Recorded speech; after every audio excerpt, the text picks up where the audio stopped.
Y les cuento de qué se trata mientras empieza la grabación. Les cuento de qué se trata la clase de hoy, que a mí me gusta mucho y me parece que es muy divertida, o bueno, más que divertida, interesante, porque tiene una mirada diferente a la que vienen viendo en las clases anteriores, que tienen en general una postura de escuelas criminológicas, ¿no? En esta clase no vamos a ver una escuela criminológica en particular, sino que vamos a trabajar la criminología en función del feminismo, ¿sí? O la criminología feminista, ¿sí? Y en relación a esto, vamos a tener en cuenta tres miradas o tres cruces, digamos, posibles en esta perspectiva de género que tiene la criminología feminista, que las vamos a ir desarrollando durante la clase, ¿sí? Pero en principio, me gustaría que pensemos, antes de que hablemos de estos tres cruces por donde vamos a mirar hoy la clase de criminología feminista, que me digan qué piensan ustedes que es la perspectiva de género, o a qué nos referimos con perspectiva de género, sobre todo en el sistema penal, o de qué hablamos cuando hablamos de perspectiva de género.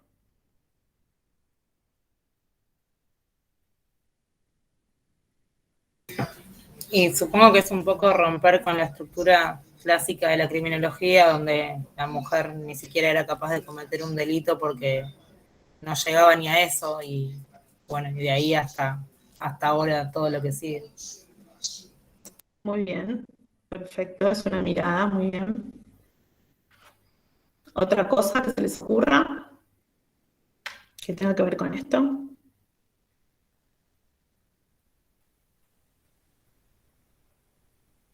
¿No? Quizás también tener en cuenta, que yo pienso en casos de violencia de género, tener en cuenta quizás la figura, en este caso de la víctima, o los intereses de la víctima también al momento de imponer una pena o lo que sea, o sea, en el proceso, digamos.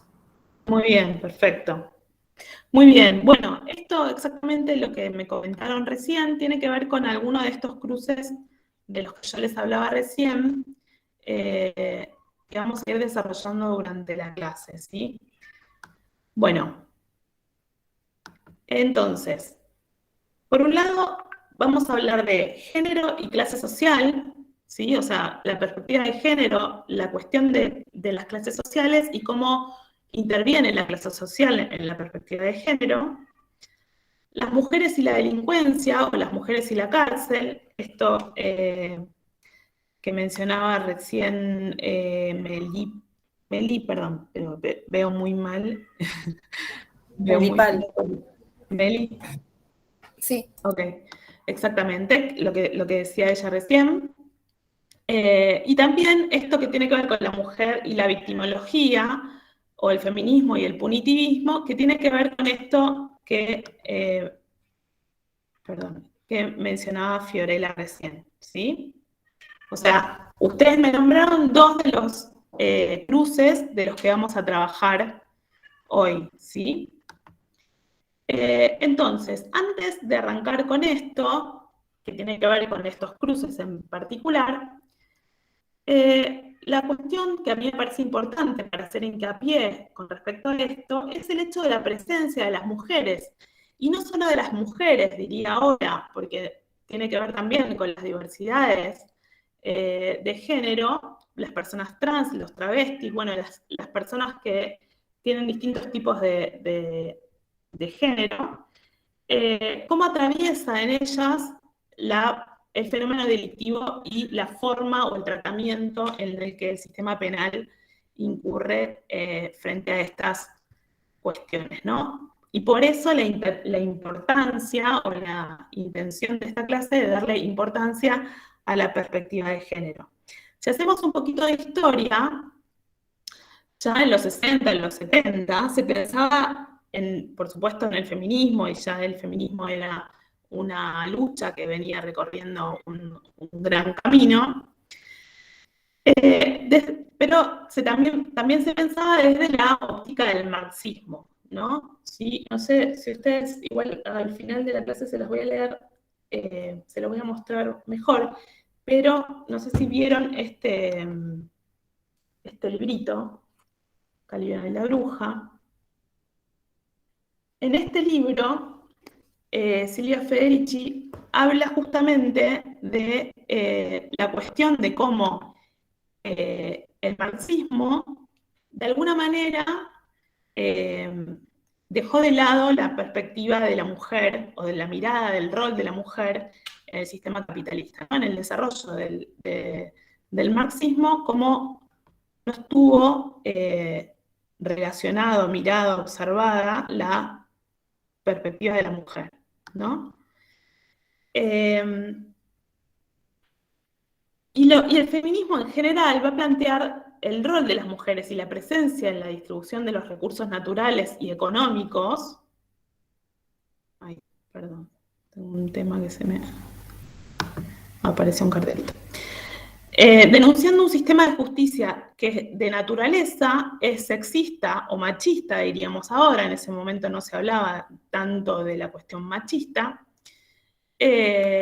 por ejemplo, en cuestiones que tienen que ver con el acceso a la educación, al trabajo, a la independencia económica y legal, entre otras cuestiones que reclamaban la igualdad de oportunidades en estos temas, ¿no? La igualdad de las oportunidades, en este caso, de las mujeres frente a estos temas, frente a la cuestión de la educación, al acceso al trabajo, a la independencia económica y legal, entre algunos de los otros temas que planteaba el feminismo y el marxismo, o la mirada más crítica de cómo se había planteado el marxismo, ¿no? Y también se destaca la diferencia entre sexo y género, en donde el sexo recae fundamentalmente en las diferencias biológicas, que se refieren más a las características genitales, y que, en cambio, la noción de género tiene que ver con una construcción social que caracteriza lo femenino y lo masculino por parte de una cultura que transmite lo que significa esto, ¿sí? ¿Qué significa entonces, o qué tiene de importancia esta cuestión de definir, diferenciar qué es el género y el sexo? ¿O por qué será importante diferenciar esta cuestión? Después vamos a ir más a los tres cruces de los que les hablé, pero en principio, para hacer una introducción de este pensamiento, me interesa que pensemos en esta perspectiva, esta mirada, esta importancia que se le da a la distinción entre sexo y género. ¿Se entiende esta distinción? Esto de lo que hablaba recién, que tiene que ver con el género y la perspectiva cultural de la definición de género, esto que la cultura, dependiendo de cada cultura, se va a definir como femenino o masculino, es lo que va a definir justamente la característica que difiere de lo que se define por sexo, ¿sí? Entonces, no sé si vieron el cuestionario que nosotros estamos haciendo en la web, que nosotros ponemos género, y creo que está masculino, femenino, trans, personas trans, otros supongo que está, puede que hayamos puesto otros, pero en principio ponemos esto, ¿sí? Y no ponemos la variable sexo, que es la variable que se usa en general en todas las encuestas, hasta antes de tener esta perspectiva, en la que se empezó a tener esta mirada de lo que es el género y el sexo, ¿sí? ¿Y por qué tendrá que ver, o qué tendrá de importancia esto en esta cuestión de la perspectiva de género en el sistema penal?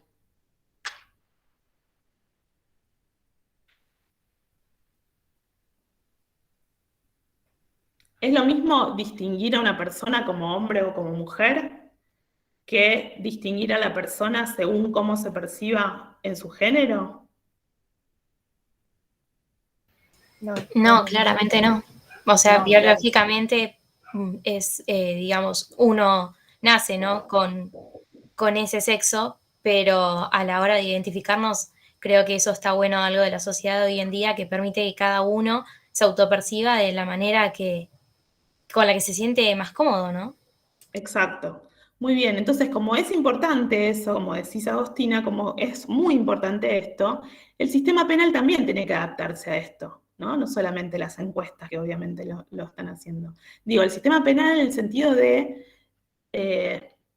cumplir con uno de los derechos más importantes, que es la identidad de género, ¿sí? Cumplir con esta mirada requiere tener una perspectiva de género, porque si no se entiende qué significa esto, que por supuesto es mucho más de lo que yo les estoy hablando, pero no tenemos tiempo para identificar y contar qué quiere decir cada una de estas cuestiones, sí es importante que entendamos por qué es importante en el sistema penal tener una perspectiva de género, por qué es importante que los jueces, los fiscales, los defensores tengan una perspectiva de género que les permita entender desde dónde una persona va a responder por su situación judicial, ¿sí? Ahora bien, aparte de esto, los enfoques feministas de esa época, de los 60, 70, se centraban en la afirmación de que las mujeres se encontraban en desventaja con respecto a los hombres, ¿sí? ¿Y por qué se sentían en desventaja con respecto a los hombres? Por esta cuestión de la que hablábamos recién, que tiene que ver con el predominio masculino y con la dependencia femenina en ese momento con respecto al hombre, ¿sí? ¿Y en qué aspecto se ve reflejado en el sistema penal esta cuestión del predominio masculino y en la dependencia femenina? Un poco lo dijeron, pero ¿podemos poner algunos ejemplos más concretos de casos en donde el sistema penal refleje esta forma de discriminación, digamos, o de dependencia de parte de las mujeres por el predominio masculino? Por ejemplo, lo que se me ocurre es, no sé, una persona transgénero o transexual comete un delito y va a una cárcel según el género biológico. Sí, hoy en día puede haber una opción que tiene que ver con la identidad de género y puede elegir, digamos, salvando las distancias de lo que es entrar a la cárcel y que el servicio penitenciario considere todo esto, pero en la ley por lo menos está que la persona que tenga una identidad de género diferente a la que le toque por su sexo asignado al nacer, el pabellón que le toque o la unidad que le toque, puede elegir otro o pedir, por supuesto no elegir, pero sí pedir que lo transfieran a otro penal, ¿sí? Pero me refiero más a cuestiones más cotidianas, digamos, ¿no? En donde las mujeres o las personas trans o cualquiera de las diversidades de género de las que ustedes estén pensando, tengan un tratamiento particular o sufran situaciones complicadas o diferentes a las que puedan sufrir los varones, que por supuesto también sufren y muchísima discriminación, pero por otras cuestiones, ¿no? Me refiero a que por su condición de género sientan o tengan situaciones diferentes o tratamientos diferentes a las que tienen los varones.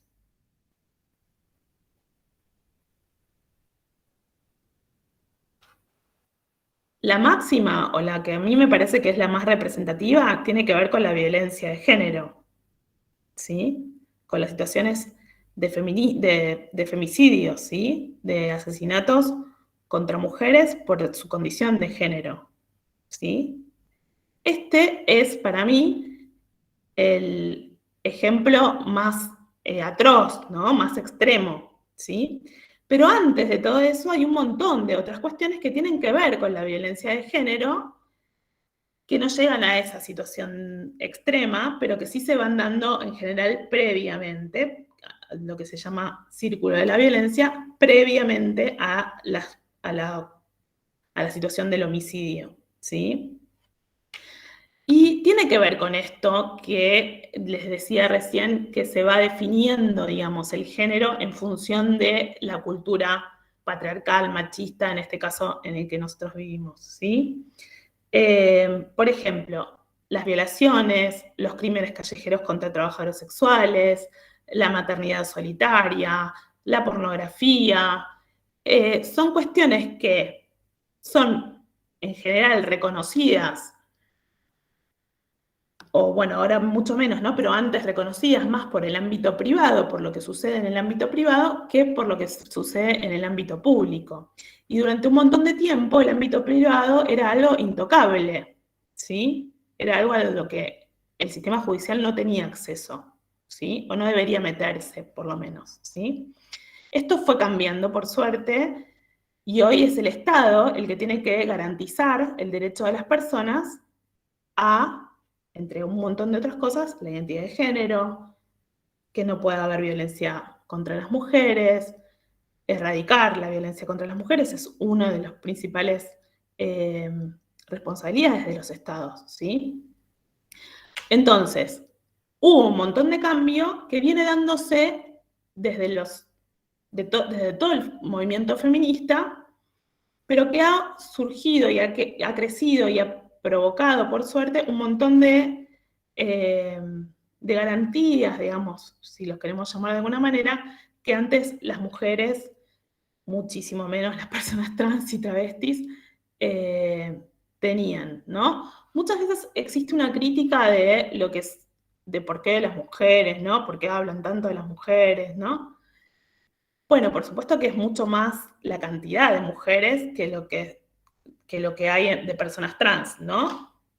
No solamente porque es mucho más dificultoso describir la identidad, digamos, ¿no? Expresar la identidad para una mujer, perdón, para una persona trans que para una mujer, entonces estas cuestiones muchas veces quedan invisibilizadas, ¿no? Pero sí es importante entender que la mujer y el hombre, hasta antes de pensar en todos estos géneros de los que hoy somos conscientes que existen, son el 50 y el 50 en general en las sociedades, ¿no? Entonces, el movimiento, la fuerza de las mujeres, por supuesto que es mucho más potente que el de las otras diversidades, ¿sí? Entonces, los cambios a nivel social requieren de mucho más profundidad, requieren de mucho más trabajo, pero también son más escuchadas por la multitud, por la magnitud que esto implica, ¿sí?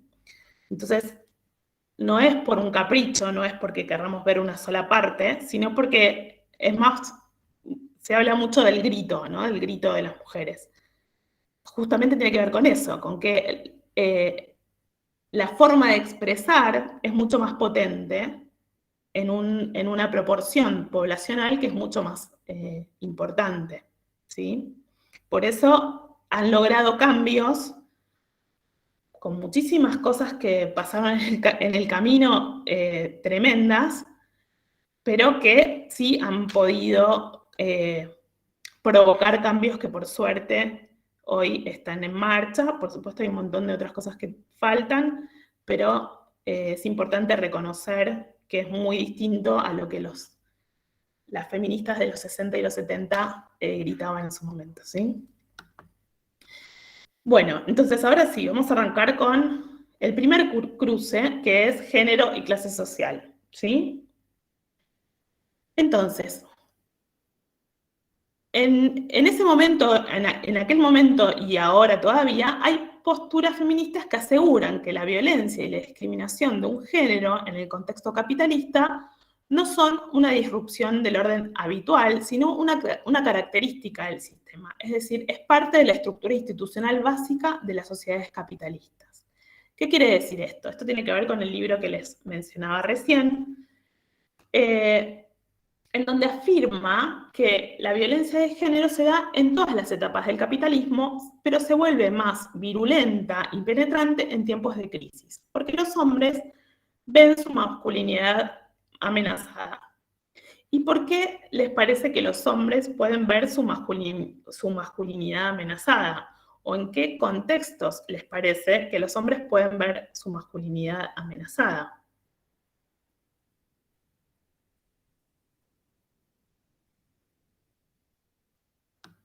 Quizás si se piensa en el estereotipo de que el hombre tiene que ser quien provee económicamente, en una situación de crisis donde no puede proveer económicamente, perdería su función de proveedor.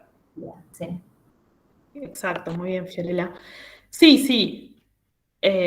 Y también cuando las mujeres piden y exigen poder tener un acceso al trabajar o a estudiar como cualquier otro, ¿sí? O a votar, ¿no? O sea, un montón de cuestiones en las que la mujer estuvo relegada durante muchísimo tiempo, todavía aún persiste esto, pero si vamos a situaciones más anteriores, eran aún más crueles, ¿no?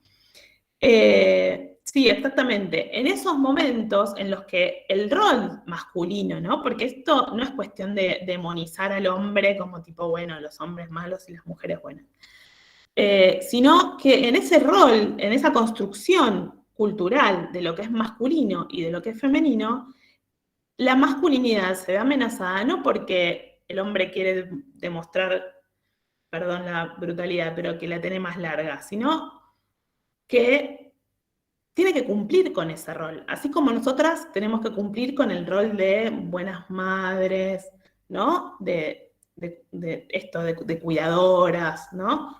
De más domésticas, ¿no? De más domesticadas en un punto, ¿no? De más sometidas, digamos. Todas estas cuestiones que tienen que ver con lo cultural no es algo que se da porque hay buenos y malos, digamos, ¿no? Sino porque se va dando en el sistema cultural, de cómo se va desarrollando cualquier sistema cultural, ¿no?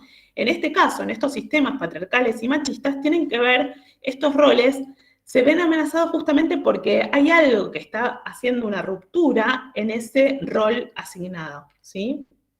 Y frente a eso hay cambios, siempre las crisis traen cambios, por suerte traen cambios, ¿no? Frente a las discusiones, frente a las discrepancias, frente a las diferencias, es que se puede construir algo distinto, ¿no?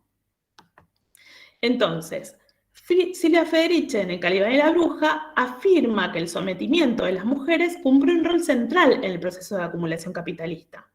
Se les relegó a producir y reproducir la mercancía capitalista más esencial, que ¿cuál es? La fuerza de trabajo, ¿no?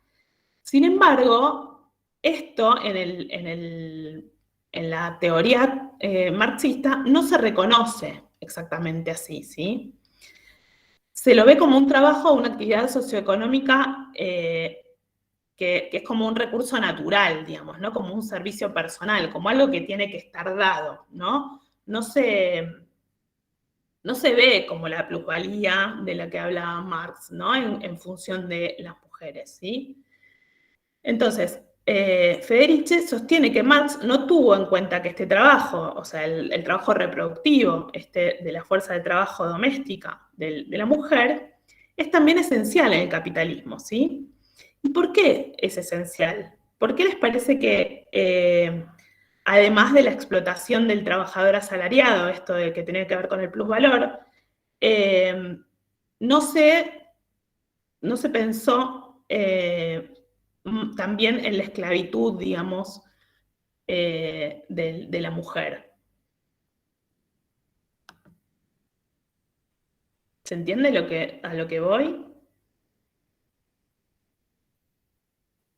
Si en esta teoría marxista no se tuvo en cuenta este rol de la mujer que tiene que cumplir con la tarea de cuidados, con la tarea de mantener la casa, de sostener el plato de comida cuando el marido llega de la casa, de trabajar a la casa, si todo esto no hubiera existido, el trabajador no hubiera podido producir, ¿sí? Pero lo que Federici le critica a la teoría marxista es, tuviste en cuenta la esclavitud del salario, digamos, ¿no? Esta cuestión de que el trabajador no es dueño de su fuerza de trabajo y produce para el sistema capitalista, pero no tuviste en cuenta el rol de la mujer para que se pueda producir el capitalismo, ¿sí?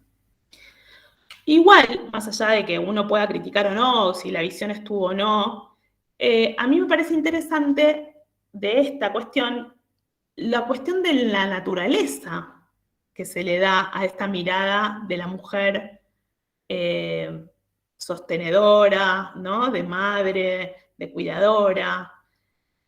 Esta cuestión, como tampoco se discute la cuestión del hombre proveedor, ¿no? O sea, como estas miradas de esos roles que están estáticos y que no se entienden de otra manera, digamos, ¿no? Y lo critica en una teoría que viene a criticar, digamos, ¿no? El marxismo viene a criticar el sistema capitalista. Entonces, lo que ella dice es, ok, está buenísimo todo lo que vieron, pero se olvidaron un poquito de una pata, ¿no? Entonces,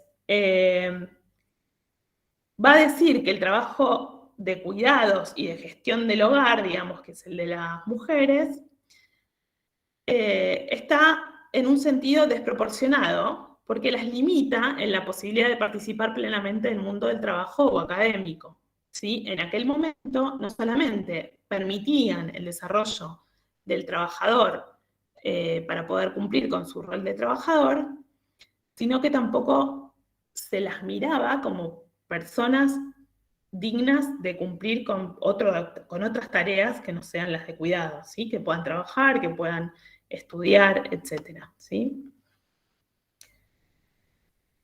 Y acá aparece lo que se denomina techo de cristal, ¿sí? Que no sé si vieron, pero en plena pandemia a unas personas les estaban tomando un examen para asumir como jueces, y una de las preguntas fue ¿qué era el techo de cristal? Y yo ahora les pregunto a ustedes, que van a ser futuros abogados, ¿qué es el techo de cristal o a qué se le llama techo de cristal o con qué lo relacionan, si es que no lo saben?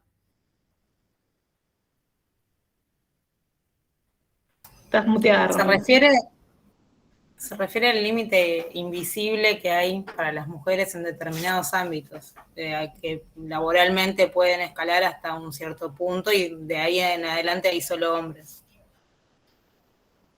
Exacto. Muy bien. Muy bien lo de invisible dijiste, ¿no? Muy bien. Sí, por eso se le llama cristal, ¿no? Porque es algo que no se ve, ¿no? Y de nuevo vemos esta cuestión de la naturaleza, ¿no? De estas cuestiones que están asignadas a las mujeres, ¿no? Como algo divino, digamos, ¿no? Como algo que ya viene dado y que no se repiensa de otra manera, ¿no?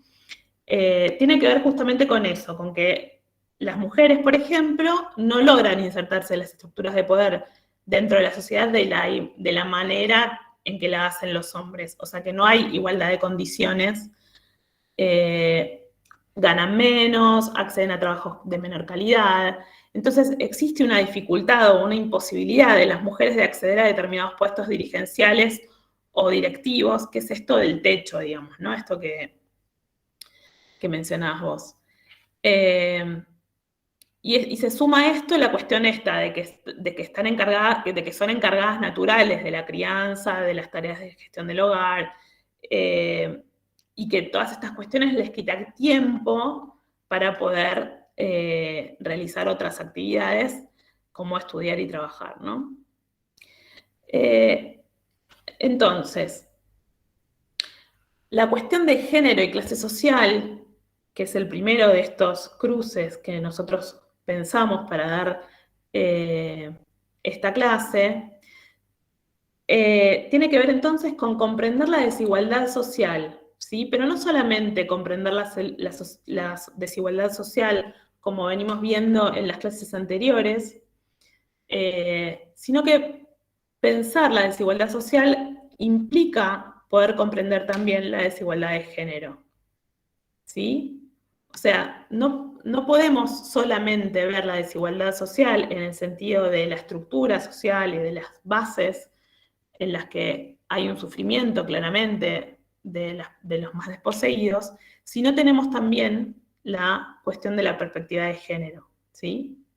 Es fundamental entender entonces, para poder comprender este cruce de género y clase social, cómo las mujeres, las personas trans, travestis y todas las diversidades de género también padecen esta cuestión, ¿sí? No solamente padecen la desigualdad a nivel de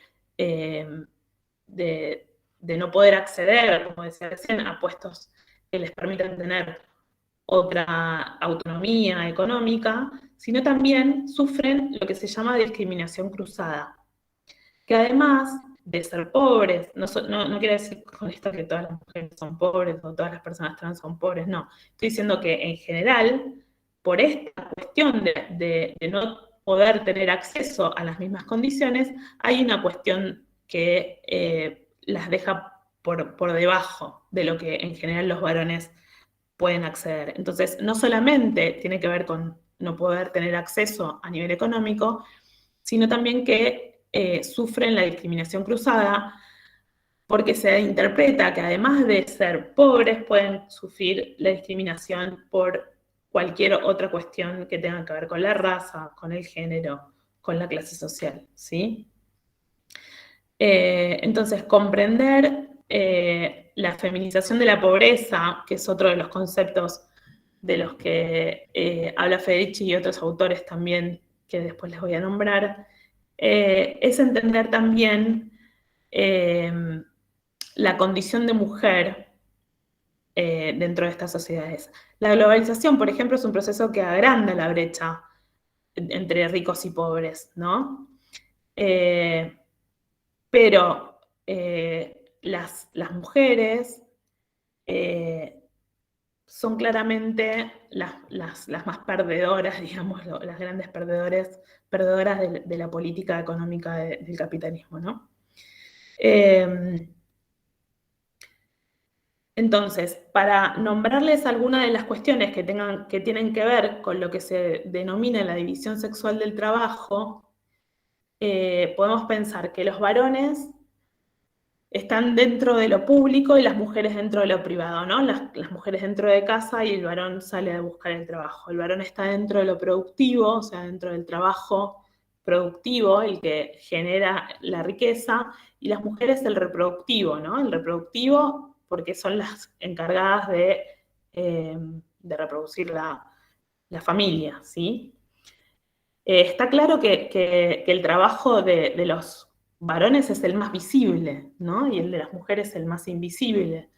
Que el trabajo de los varones es el mejor remunerado, antes el remunerado simplemente porque las mujeres no tenían ningún tipo de trabajo remunerado, pero a lo que se refiere en este caso entre varones y mujeres con respecto al trabajo remunerado y no remunerado es que claramente las tareas de cuidado son no remuneradas, ¿no? Entonces, la mujer está más ligada al cuidado y el hombre o los varones están más ligados a la cuestión del poder, ¿sí? Y es interesante esta cuestión del poder, porque el poder, independientemente de la situación económica de cada uno de los varones, se ejerce frente a las mujeres por su condición de mujeres, y es lo que muchas veces produce las situaciones de violencia, ¿sí? Bueno, ahora pasamos entonces al otro cruce, que es mujeres y delincuencias o mujeres y cárcel, en donde también aparecen las diferencias de género y que son relevantes en lo que respecta a la conducta delictiva y a la vida en el encarcelamiento, ¿sí? ¿Saben a dónde están más ligadas las mujeres en general o en qué tipo de delitos están más relacionadas las mujeres que están privadas de libertad? En el tráfico de estupefacientes.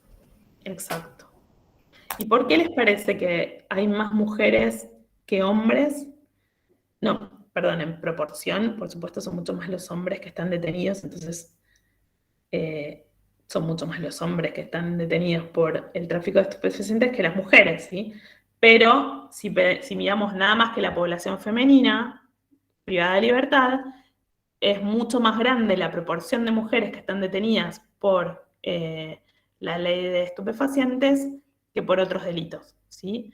¿Y en dónde les parece que incide esta cuestión con respecto a lo que venimos viendo? en No, es esto de justamente la... por eso. Dale, Romy. No, justamente me acordé de un caso, creo que es Mañapira, que vi para un trabajo que, bueno, hablaba de una mujer que tenía una situación muy vulnerable y, bueno, la descubrieron transportando, no me acuerdo qué, que había sido como engañada, una cosa así. Generalmente va por temas económicos. Exacto. Van por temas económicos y de cuidado también, porque muchas veces el narcomenudeo implica también la posibilidad de trabajar en casa, digamos, ¿no? Para llamarlo de alguna manera. Esta cuestión de poder seguir con las tareas de cuidado implica, digamos, permite este tipo de delitos poder hacerlo, digamos, ¿no? Poder continuar con ese tipo de cuidados, ¿sí?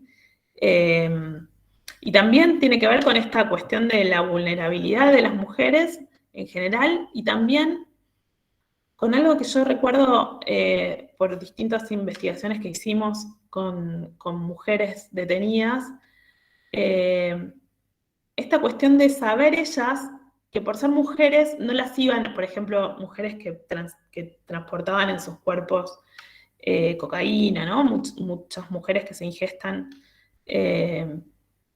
cápsulas, ¿no? Y que nos contaran que estaban seguras de que por ser mujeres no las iban a detener, digamos, ¿no? Como pensando que por el hecho de ser mujeres iban a poder cruzar la frontera, por ejemplo, ¿no? A diferencia de los hombres, que son los más revisados, ¿no? O sea que también en esta cuestión hay una cuestión de discriminación hacia las mujeres en el sentido de las mujeres no cometen delitos, ¿no? ¿Cómo van a cometer delitos si se tienen que ocupar de otras cosas, ¿no? Pasa mucho esta misma cuestión en los menores, ¿no? Que son utilizados también, les dicen soldaditos, por ejemplo, ¿no? Que son utilizados también para transportar, porque saben que no los pueden detener, ¿sí? Entonces, existe esta cuestión de la estrategia de las grandes cúpulas que manejan el narcotráfico, de utilizar a las cadenas más vulnerables, digamos, ¿no? La última cadena, el último eslabón de la cadena, que en general son las personas más vulnerables, que en general terminan siendo detenidas en condiciones de muchísimo desprecio y por su condición de género y también porque muchas veces quedan encarceladas en países extranjeros, digamos, ¿no? Como en situaciones aún más complejas que las que puede ser quedar detenido dentro de tu país, ¿no? Entonces, en general las mujeres están involucradas en delitos menos violentos que los varones. Esto también es otra de las cuestiones, otra de las características que hacen a pensar que las mujeres no van a estar involucradas en ese tipo de delitos, entonces no van a ser las más revisadas. Tienen claramente una trayectoria delictiva menor. Si uno ve la cantidad de mujeres hoy detenidas, no me acuerdo exactamente la cantidad, pero andan los 3.500 personas, mientras que de varones estamos hablando de 90 y pico de miles, ¿sí? O sea que claramente tienen una trayectoria delictiva menor, ¿sí?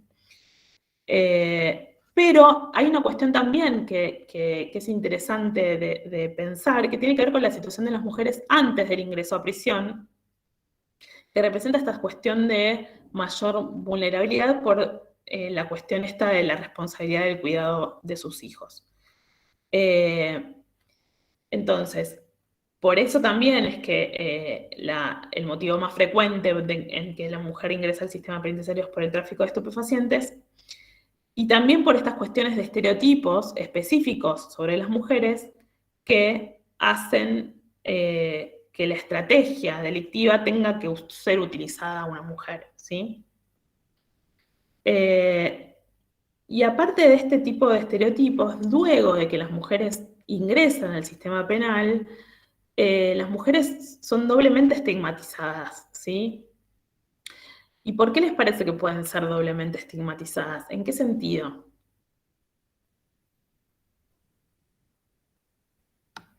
O sea, si pensamos en un hombre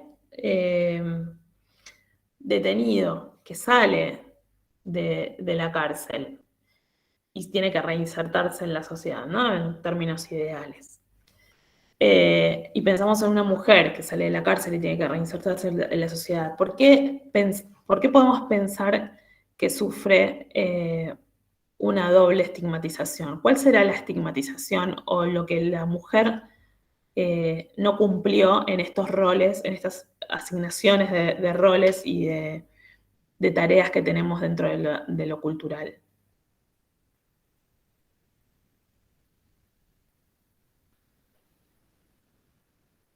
Y Y primero no puede cumplió que... con el rol de cuidado. Ay, perdona vos. No, Sí. sí, está bien, no hay problema. No, yo creo que quizás, o sea, puede que esté errado lo que digo, ¿no? Pero que puede ir por el lado que la mujer siempre se la piensa como una persona correcta, que tiene que cumplir determinadamente con lo que la sociedad le manda y no ir en contra de eso, ¿no? Yo creo que por ese lado podría ir tranquilamente. Sí, pero eso también pasa en los varones, ¿no? Todos tenemos que cumplir con normas dentro de la sociedad, no solamente las mujeres, ¿sí? Pero hay alguna cuestión más exigente en la mirada del rol femenino con respecto al masculino que es diferente y que por eso hablo de doble estigmatización. No sé quién dijo algo recién, no sé si fue Agostina, pero esta cuestión del cuidado es súper importante.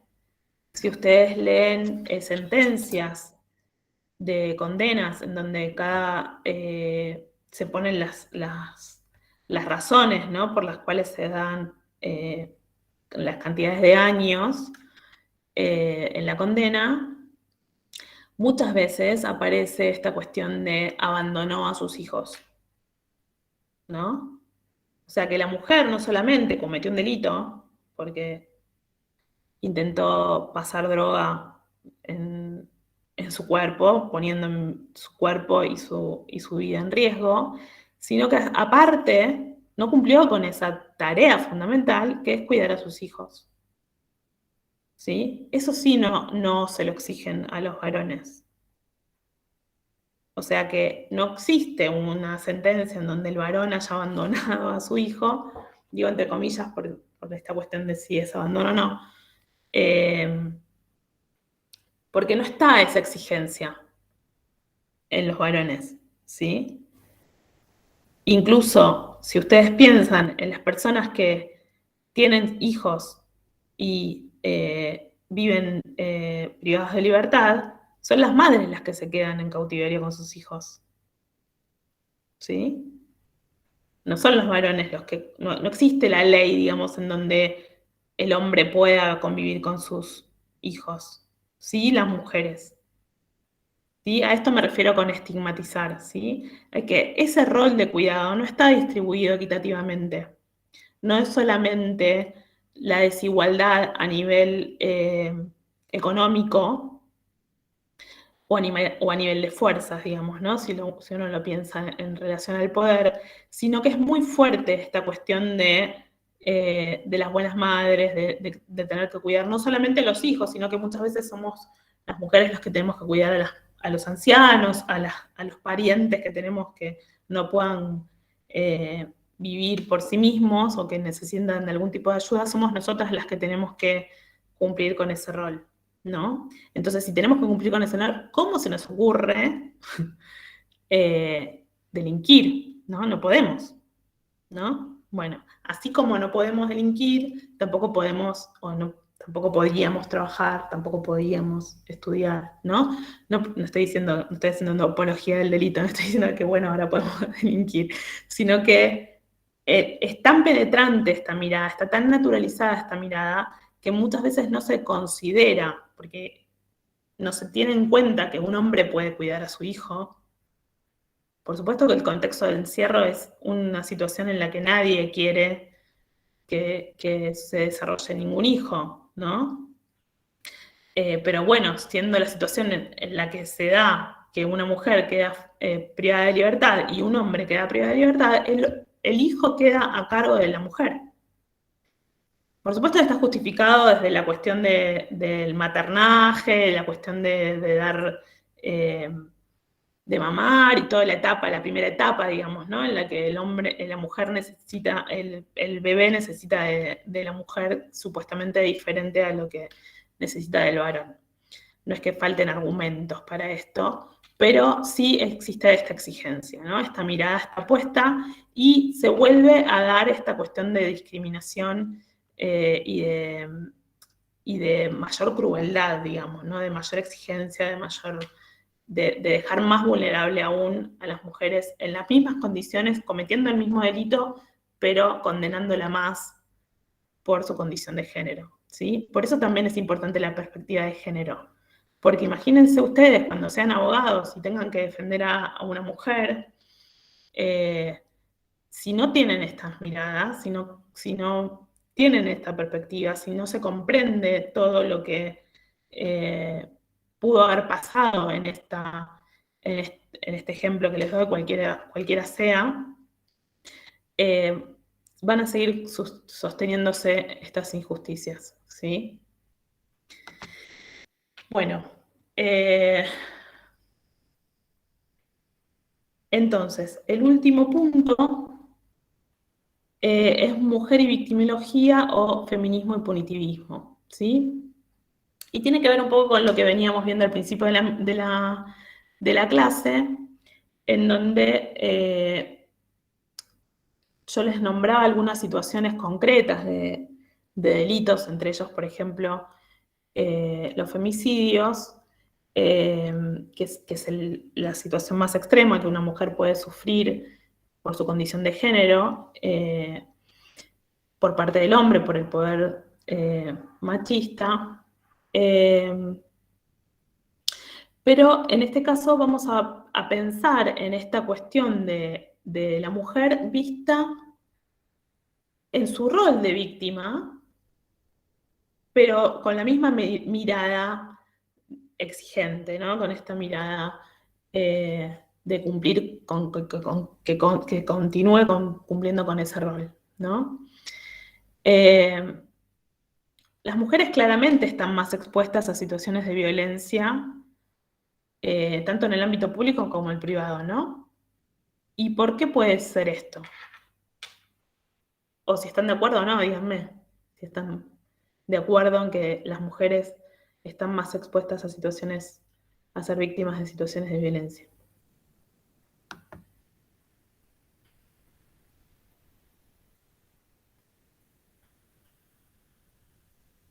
¿Están de acuerdo? Más o menos. Sí, es una realidad bastante visible. Es una realidad bastante invisible. Sí, si uno piensa, por ejemplo, yo tengo un hijo varón y una hija mujer, y si pienso en que los dos salen a la calle solos, hay situaciones que yo me imagino que le pueden suceder al varón y que no me imagino que le van a pasar a la mujer, pero me imagino que le van a pasar algunas cosas a la mujer que no le van a pasar al varón. Y en esta cuestión que les digo así como muy personal, pero que sí tiene que ver con lo que les quiero explicar, si uno piensa en el grado de violencia y en cómo la violencia va acrecentándose, por supuesto que el hombre está expuesto a situaciones de violencia cotidianamente, ¿no? Por su condición de género también, ¿no? Porque es el hombre, el macho, el fuerte, el que tiene que enfrentar las situaciones que sean, y yo, si vos venís y me atacás, yo te voy y te ataco, o sea, ¿no? Existe esto porque es parte de estas exigencias de los roles, de lo que cada uno tiene que cumplir, ¿sí? Pero la mujer también está expuesta a situaciones mucho más invisibles, como decía Meli, porque justamente el que marca las reglas es el hombre, ¿no? En general, son más los hombres los que tienen la posibilidad de escribir leyes que las mujeres, ¿no? Por más que haya un cupo determinado y qué sé yo, estas cuestiones están bien claras. Ahora existe aparte esa cuestión del cupo, pero está bien claro que en esta sociedad patriarcal es el hombre el que define las leyes, ¿sí? Y frente a esa mirada bien patriarcal es que se define también a la mujer como víctima, ¿sí? ¿Y cuándo una mujer es víctima? Por ejemplo, una mujer es víctima de violación y en general, ¿qué sucede cuando hay una mujer víctima de violación?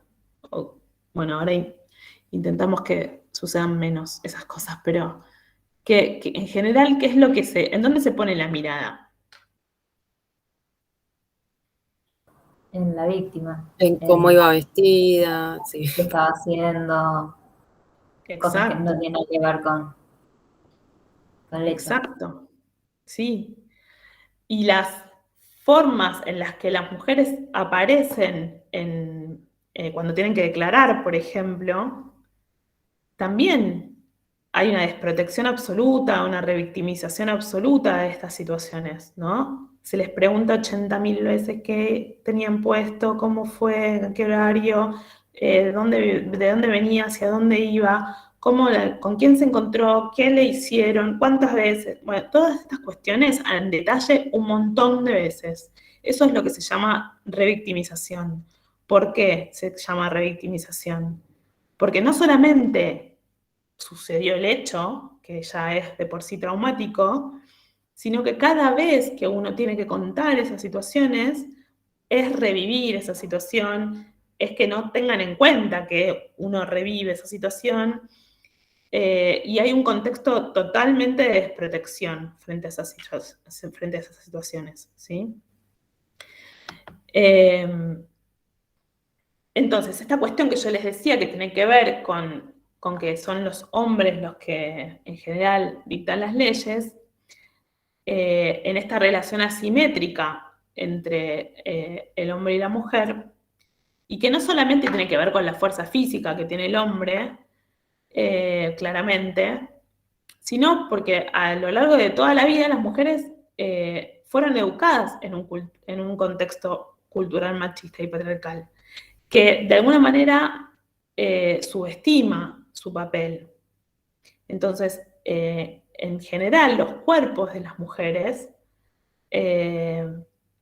son cuerpos de los que se puede decidir, ¿no? Como si fueran una propiedad privada, como objetos que pueden, que deben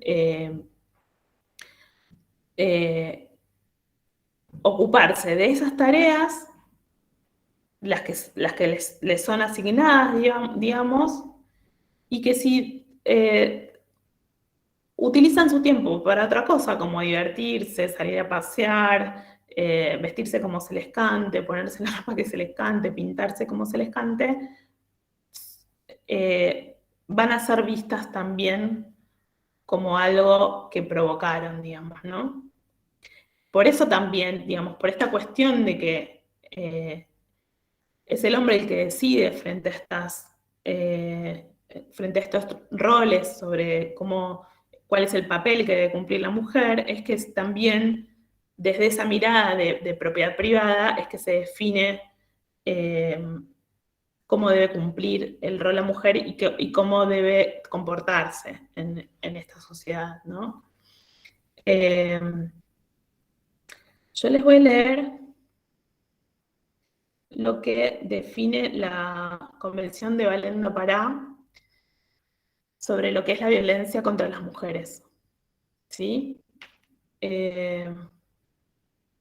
Si se dedican al tema de género, la Convención de Belén do Pará, que se aparece en 1994, digamos, es una de las más importantes, donde los estados se hacen responsables de cumplir con esto, ¿no?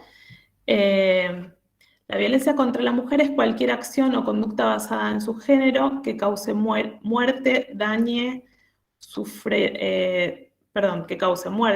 sufrimiento físico, sexual o psicológico. La violencia de género comprende los diversos tipos de agresiones perpetrados hacia las mujeres, lesbianas, travestis, trans, no binarias y cualquier identidad diversa o disidente, originadas en la discriminación hacia su identidad y legitimados por la relación desigual de poder. Puede ser ejercida por varones o mujeres o instituciones públicas o privadas que en su rol desigual de poder ejerzan algún tipo de violencia sobre otra persona en razón de su sexo, género, orientación o identidad sexual. ¿Sí? Esta es la definición de lo que es la violencia de género según la Convención de Belén do Pará. ¿Sí? Nosotros en Argentina tenemos un problema extremo, gravísimo, con respecto a lo que es la violencia de género. Si uno ve las cifras de femicidios, alcanzan una cantidad de 32 mujeres por hora aproximadamente. Perdón.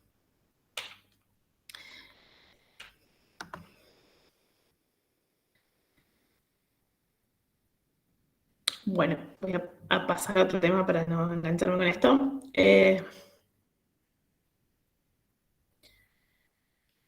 Una de las cuestiones importantes a tener en cuenta que tienen que ver con cómo se dan este tipo de hechos es en dónde ocurren, ¿sí? Ocurren en el hogar en general. Muchas veces se utilizaron como formas de justificar este tipo de crímenes, el crimen de odio, como esta cuestión de partir de lo que es el amor romántico, ¿no? Como esta cuestión de los celos, la violencia emocional, ¿no? Perdón que yo no soy abogada, así que puede que no lo diga exactamente como está en el código, pero es importante entenderlo desde esta perspectiva, ¿no? La ley estaba armada en función de justificar este tipo de abusos, este tipo de violencias, ¿sí? Entonces, basada en la idea de satisfacer lo que es esta propiedad privada, este objeto, digamos, ¿no?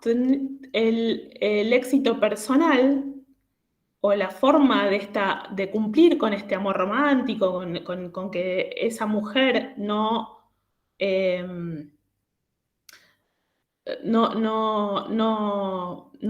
vaya a otro lado, digamos, ¿no? Deje de ser posesión, deje de ser mía, digamos, es que se justificaba desde la ley con estas cuestiones de crímenes de odio, asesinatos o violencias de género que no estaban determinadas como violencia de género, pero que sí implicaban agresiones verbales, físicas, ¿sí?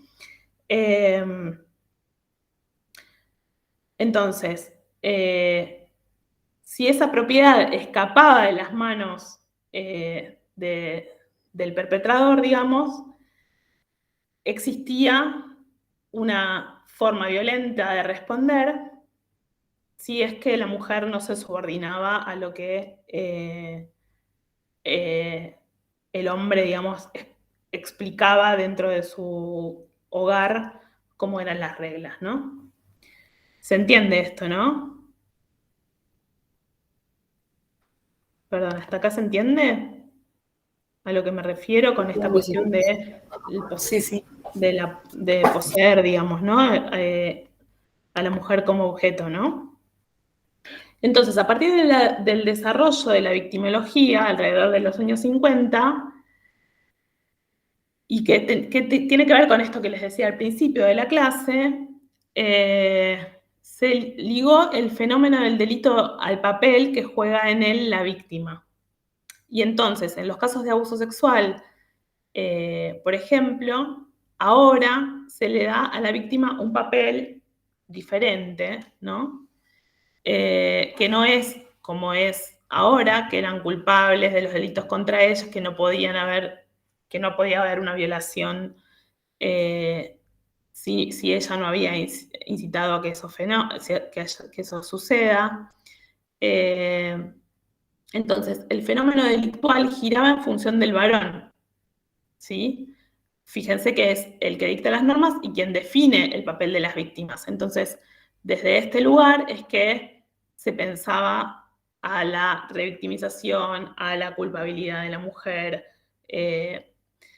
Ahora, esta conceptualización puede pensarse como la cristalización en una teoría formal de las diferentes maneras silenciosas de dominación de la mujer que intenta sostener el poder del varón, ¿sí?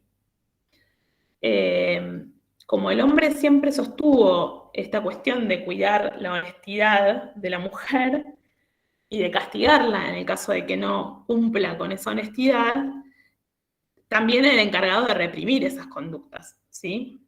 Que son consideradas impropias, ¿sí?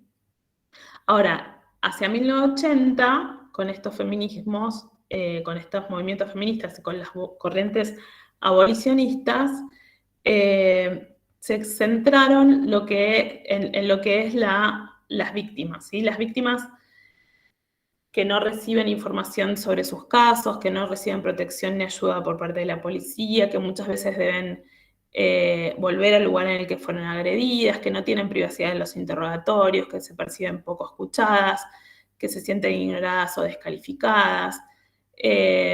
Entonces, en estas situaciones, frente a estas situaciones y porque hay perspectiva de género, es que hoy en día se le dio otro lugar, o se le intenta dar otro lugar a la víctima, y se centra, digamos, la discusión en fortalecer su posición en el derecho penal, en el proceso penal, ¿sí?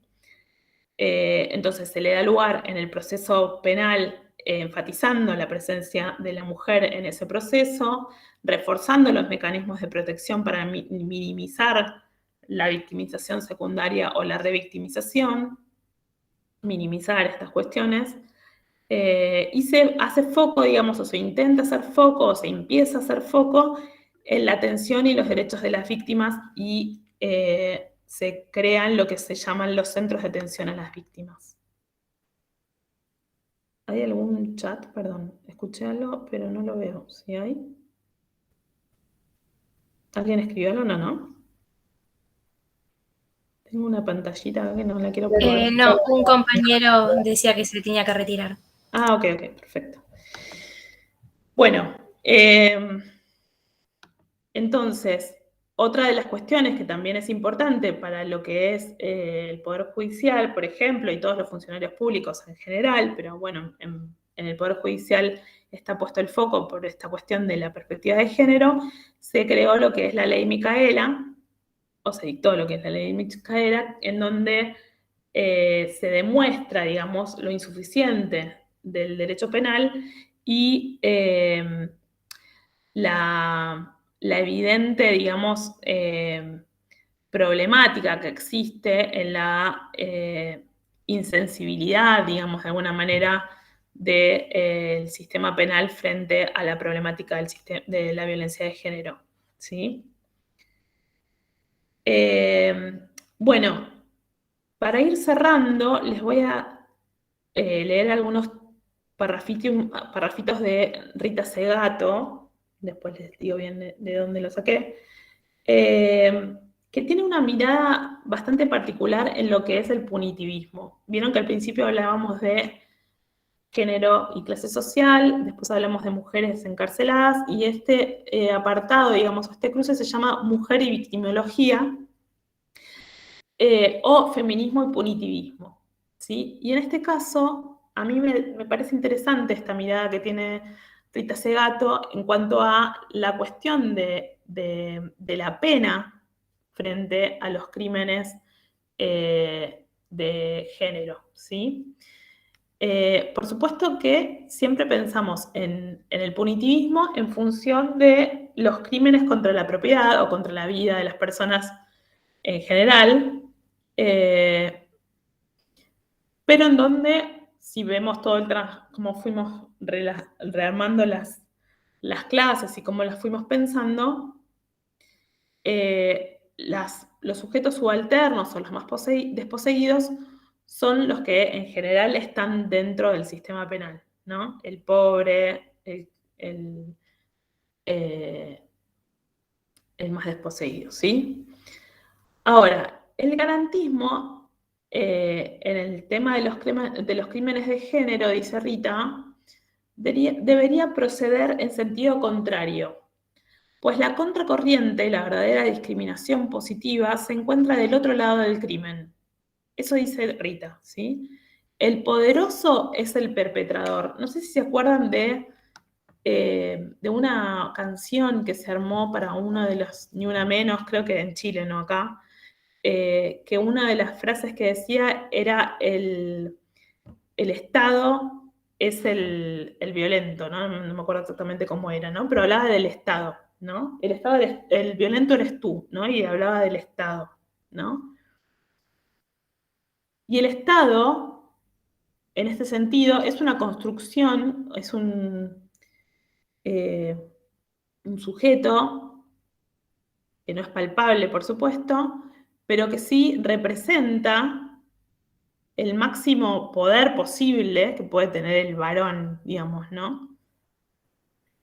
Entonces Rita lo que plantea o lo que intenta deconstruir de alguna manera en el sentido de que viene a cumplir la ley en general frente a cualquier otro crimen que no sea el crimen de género, en donde se critica el punitivismo, ¿no? El punitivismo me refiero a la pena excesiva frente a las situaciones más desposeídas o de desigualdad extrema, en donde el garantismo en general viene a plantear la cuestión de tener en cuenta que además de esa pena, muchas veces, además de la pena punitiva, digamos, muchas veces se condena a las personas privadas de libertad con muchísimo más pena, que no es solamente la de la cantidad de años que tienen que cumplir, digo, desposeerlos de sus derechos humanos en general,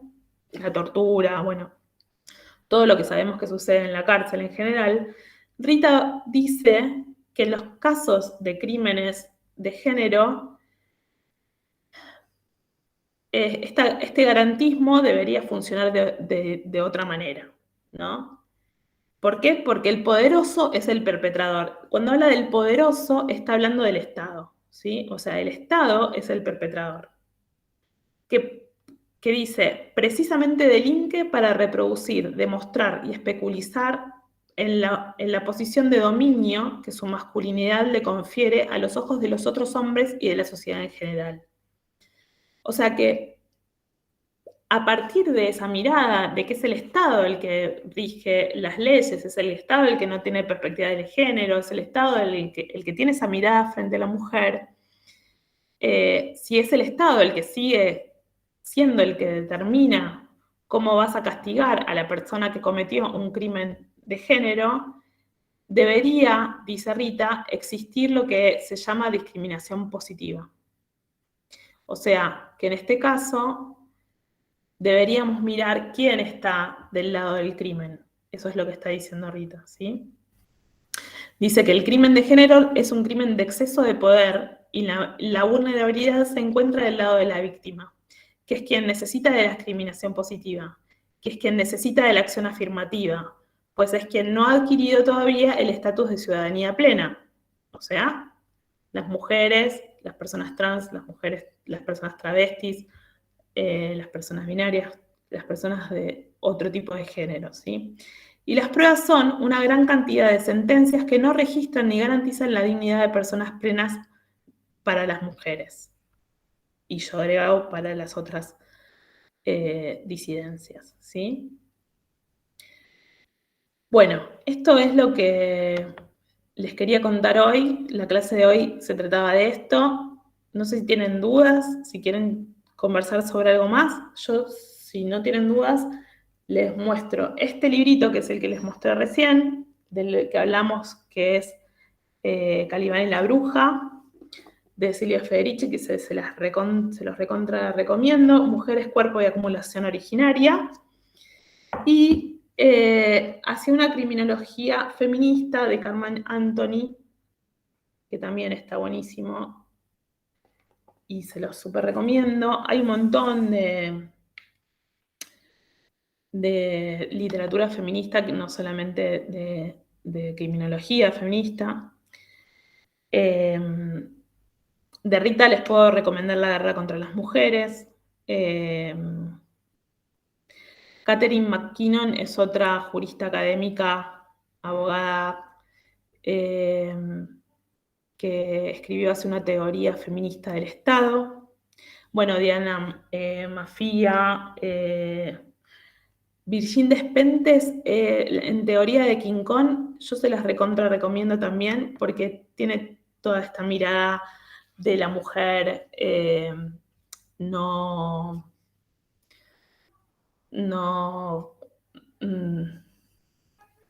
la que no cumple, digamos, con los roles exigidos, ¿no? Que está muy buena, es muy cortito el libro y es muy interesante de leer, se lee muy fácil y muy rápido. Bueno, eso por acá. No sé si tienen alguna duda. ¿No? Bueno, chiquis, espero que les vaya muy bien el examen. Los que tengan dudas de cuándo pueden entregarlo, manden los mails y nosotros les vamos a contestar. Y bueno, que tengan un buen fin de semana. Gracias. Chao, profe. Hasta luego. Muchas gracias, profe. Buen fin de. Nos vemos. Chau, chau.